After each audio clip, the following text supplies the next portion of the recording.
So this segment was what we call Power Chaos. We're going to start with the topic. I'm so amped for this one. Powerful. I'm going to ask Nick a question. We're going to start talking. At any point, DJ autocorrect feels like he wants to hear more about a certain topic that we bring up, he's going to say, I want to hear more about that.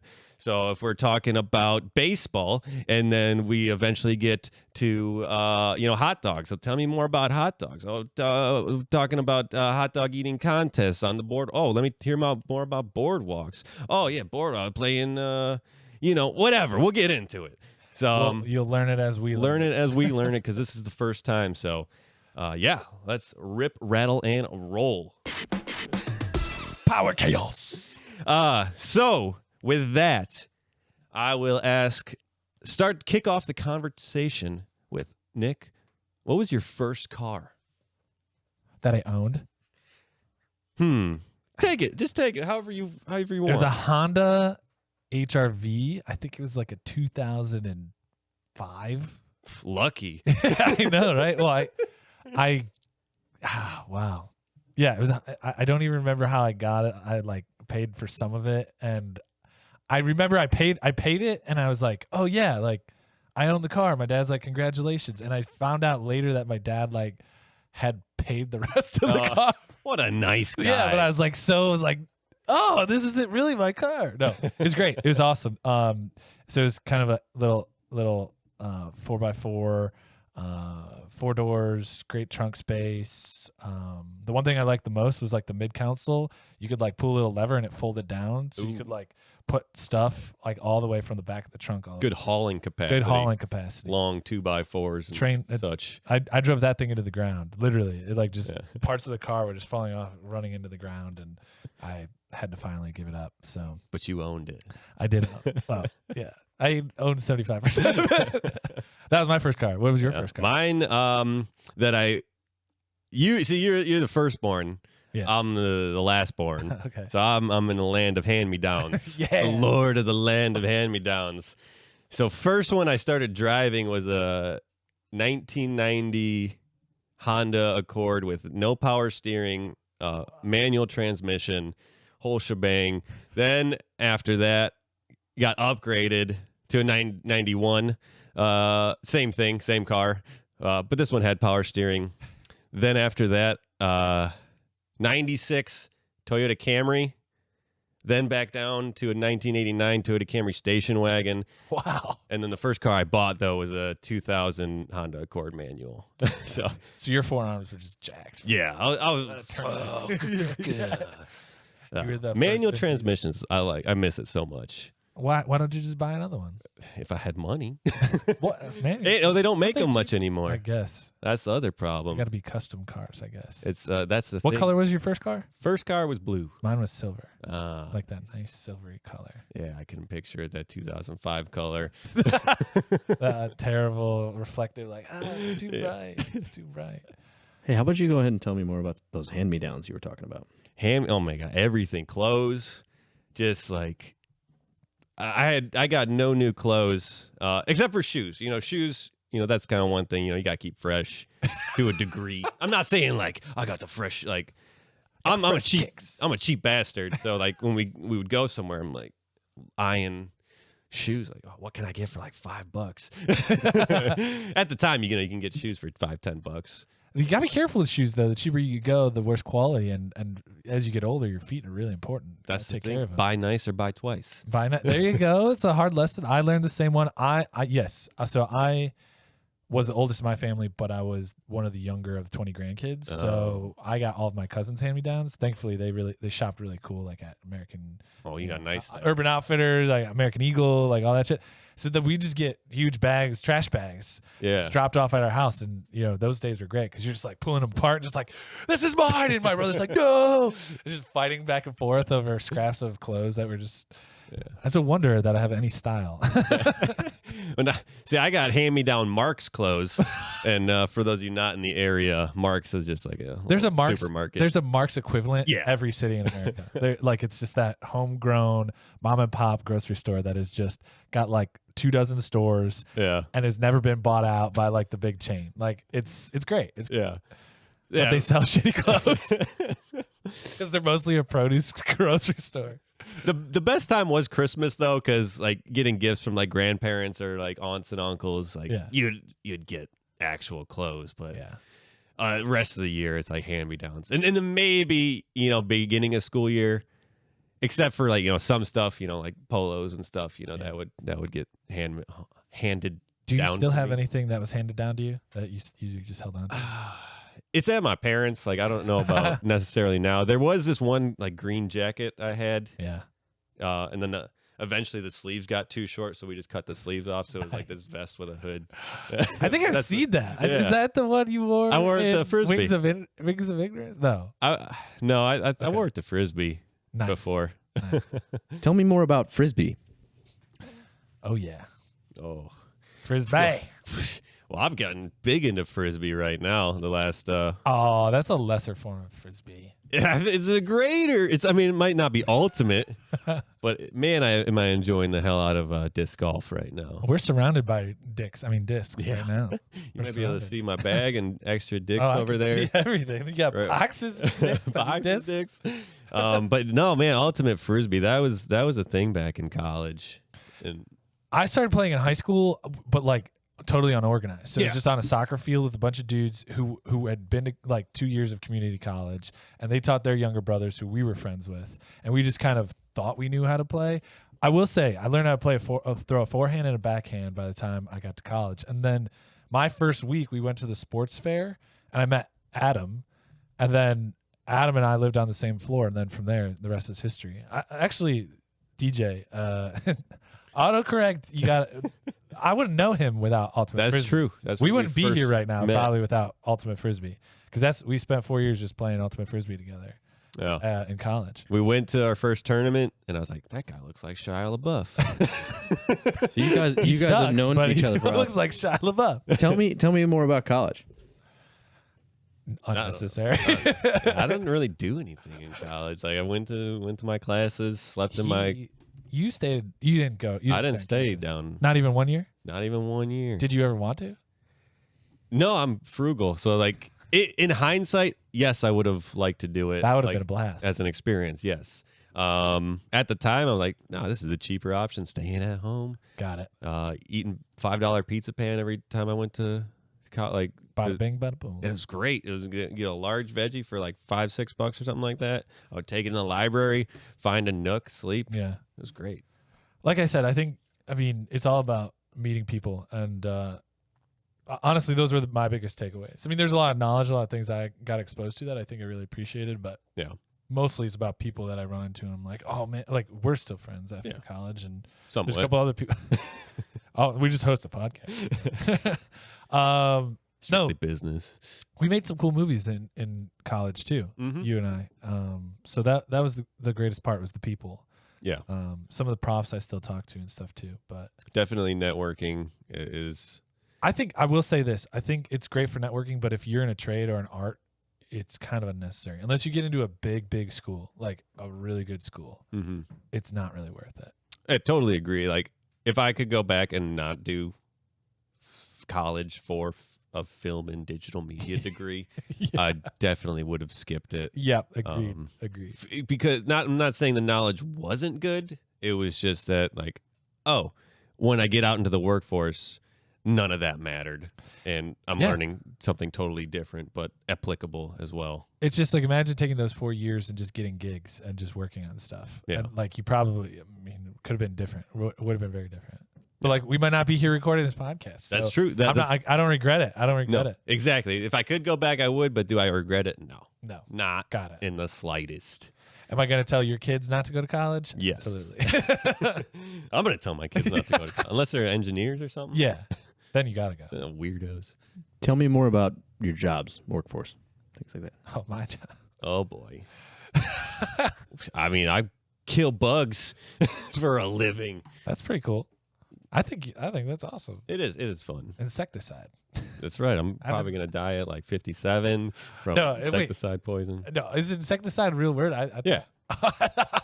I was used to get into the terms of like genocide. You got insecticides, termiticides, herbicides. Termiticides? Yeah. That's real? Yeah. What's Don't put me on the spot. Don't expose how much I know about this. Oh, surface level knowledge. Well, you also do camera stuff. We also do camera stuff. Live event camera operating. I make some movies here and there. Script reader. Script reader, script producer, script doctor. Yeah, we stay busy. It's a film and digital media, though, like you said. At least we're staying in the vein. Where does your job take you? Mine takes me locally into, into cool, like, I get to see some cool houses. Yeah, mostly for my job, we end up doing stuff in the UK right now. So that's kind of cool. We get to travel. But it's not in London, so it's actually really tough. It's like if you flew into Cleveland and then drove to St. Louis and made a movie in St. Louis. That's what it's like in the UK. So you drive 14 hours? Yeah, like it's pretty long. I don't think it's 14, but it feels like that. And so you fly into London, then you got to drive out to the studios. So it's not glamorous, but it's definitely a really cool time. Yeah. And good people out there. Meet a lot of cool people. Yeah, that's the thing. You're going to hopefully find cool people anywhere. Hopefully. Yeah, hopefully. It's also easy to run into a-holes. But that kind of comes with the business, though. I think it comes with the business of being a human, like just being out there. That could be. I think there's jerks in every. My brother's an engineer, and he works at a big company, and he has to sit next to somebody that's just always up in his business, telling him what to do. That's the nature of corporates. The corporations. Or just being human. Or being human. Maybe you're just boiling it down to the bare minimum. I just say that there's good people and bad people everywhere. Yeah. So you gotta just try to be a good rocks. one. Yeah. Ignore what was the golden rule? Be unto others yourself. as you want to be done to you, or something like that. Do unto others as you would have done to you. Yeah. Yeah. Tell me more about flights and travel and your experiences with those things. Have you ever been on a plane? Once. Well, I was gonna say you've not really been on. Yeah. This was as of recently, actually. Oh, like nice. it was just before right after I turned 30. The woman took me. We went to Montreal for a week. Okay, so you flew up there. We flew, somewhere into New York or something. Worst flight that I'm guessing ever existed, aside from the ones that... The one I've been on, it was the worst. It was turbulence and just crazy. Like, we're coming down and, like, going up and down as we're landing. It's like, oh, my God, we're That's dying. Perfect. They did that. They knew that was your first flight, so they really wanted to break you in. They wanted to break you in. It's only up from here. Yeah, 30 years he's missed out on this. Got to get it all in. I fly a lot. I think I just hit the gold status on American Airlines. Frequent flyer? Frequent flyer, man. What? And here's the other tip out there. This is for everybody. If you should Google this. You got to check what credit card you have. There's like 5 credit cards that cover your global entry. So you buy it on your credit card, and they just reimburse you the $100 or whatever it is to get global entry. So I have a venture card at Capital One. This is not a real plug. I'm just telling you. We are not sponsored, but would be happy if we were sponsored by Capital One. But no, it's true. So whatever, you should Google it. And all of our listeners, you guys should check it out. Break out your wallets. Send us your numbers. We'll do a check for you. We'll check to see if you have it. We'll check to see if you have it. And if you want, we'll toss you. We might do some test purchases. Just to make sure it works. But global entry, man. Because now today's day and age, with transportation being weird and lines being strange and floods happening, people moving into the airport and then like being dead, you never know what you're going to get when you show up. So if you got that global entry, you just get to walk right past everybody. You hold out your credit card. No. Right here. I got entry. So it's funny. Somebody was telling me that it's discriminatory. Like somebody was trying to explain that like the airlines are discriminating between the middle class and wealthy people. And I'm like, but if you're a middle class person with a Capital One venture card, then you could just do it. So what's the difference? And it's $100. How do you not $100 for 4 years? So it's $25 a year. Like, come on. You can't skate by on that. There's no discrimination there. That's just people being lazy and stingy. Maybe. How about you guys tell me about wealthy people? I am one. Yeah, we're sitting at the table with a golden table. Golden table. I mean, you have We're gonna disagree. egregiously rich people that just flaunt it, but then you got the people that just are. Are we talking monetarily wealthy? No, it's spirit, wealthy in spirit, bro. Dude, I love rich people. I've made up my mind just this year, January. Yeah, in January 2022, I made up my mind. Okay. I love rich people. I want to be one. Not like gratuitous. I'm not being a bragger, and some people are gonna be mad. Oh, that's not very humble. That's like blah blah blah. Look, the point is, you can't become what you don't like. You can't become the thing that you despise. And a lot of people just don't like rich people just because they have more money than them. And that to me is just a prohibitive factor of you ever growing and prospering. So again, I don't need to be Jeff Bezos. I don't need to be a billionaire who can't spend the money that he makes. But I think it's wrong to turn down prosperity in your life. So that's my soapbox. If the gold is flowing, I'm going to drink from the fountain. You should. That's what I'm saying. Like what you deserve it. DJ Autocorrect deserves it. Yeah. Our listeners deserve it. If you're out there getting it and working hard and doing it honestly, then you deserve it. If you're a cool rich person, like when I met Shaq. Oh, genius. There you go. Just to park his car, he gave me $40 and he was gone for 5 minutes. It was great. Shaq's as cool as hell, it seems. There you go. There's a perfect example. Tell me more about parking cars. Oh, you never done it. Sit in the car. Drive the car. What happens next, Luke? No, that was my first job for 6 years. Turned 18, became a valet, and it was awesome. What's the corporate ladder like in the valet world?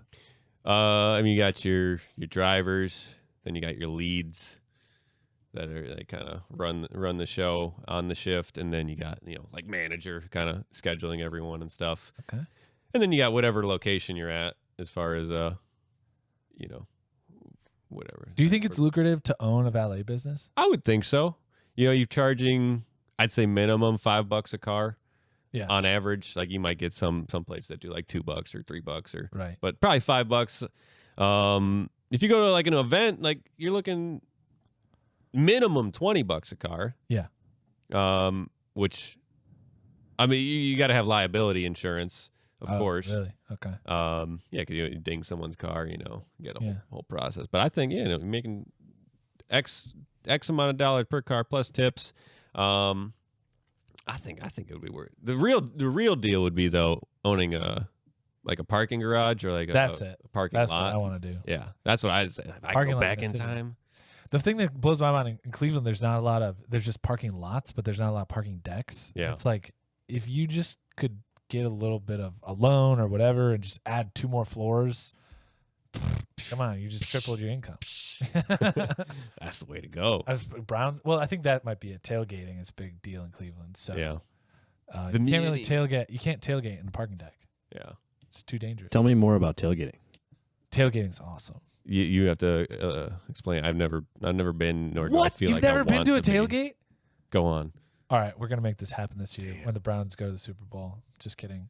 No, we're in Brownstown, so this is a big part of culture here. Go down to the Muni lot, get up at 7 a.m. on a Sunday, drive downtown, get your spot, $25, unpack all your goods, have a great time, drink a lot, pregame, go into the game a little wasted, and just coast through the 4 quarters. I feel so you're there at 7 a.m.